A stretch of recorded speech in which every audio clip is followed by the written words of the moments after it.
Hello, my name is Miranda and I'm going to talk about my respite experience at Autism Ontario, as well as one day that I did at Hutton House, that I feel as though had a huge impact on my future decisions in the field. I'll start off by talking about my experience at Autism Ontario. I had the pleasure of working with a sweet 11-year-old boy. He had a passion for all animals, including dinosaurs. His favorite school subject was gym and science during the life cycle lessons.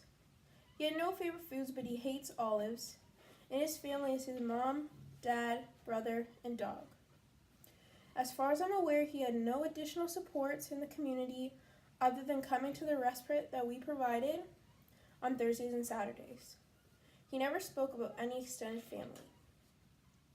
We had a lot of fun during the short time we had together. For the most part, we read a lot about different animals and compared them to different animals within the same species. One week we made some clay animals, ending our project in making a seascape. He made a whale/dolphin, and I made a betta fish and some seaweed. We also made a cardboard skeleton-looking dog, which we found harder than we expected. On our last day, we read his new dinosaur book. We played a fun game of Trouble, which he won because of his strategic strategies. I would say at Autism Ontario, the only challenge I encountered was when one of my classmates' child got out of the center and pretty much everyone else left their respite child alone. This was a challenge for me because the little guy I was working with had auditory sensitivities and it was very chaotic, and I felt nervous myself about the other little guy who had gotten out.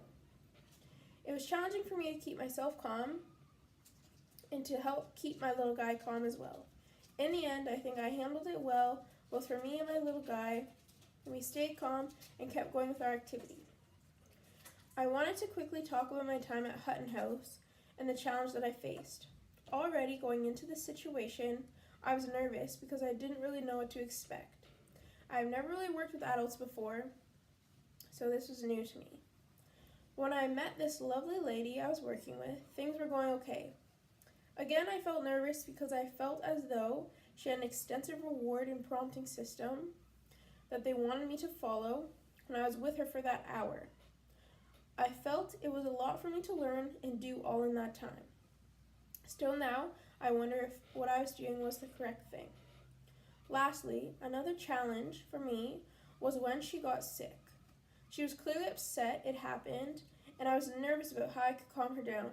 I'm very thankful Jocelyn was there to help me because I felt really overwhelmed. A time I had to demonstrate an interpersonal skill was the very first day. I had never been to Autism Ontario before, but I knew I was in the right area because Jocelyn said it was at this specific mall.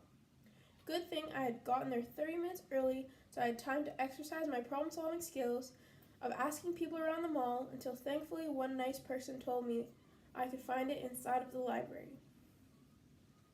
I would say my most significant learning during this project when I was at Hutton House. At Autism Ontario, I was working within my comfort zone, and I knew this when I signed up. I work with children who have a diagnosis somewhat regularly at my current job, so I did have experience in this type of work. But when I was at Hutton House and with adults, this was very new to me. I really struggled when I was there.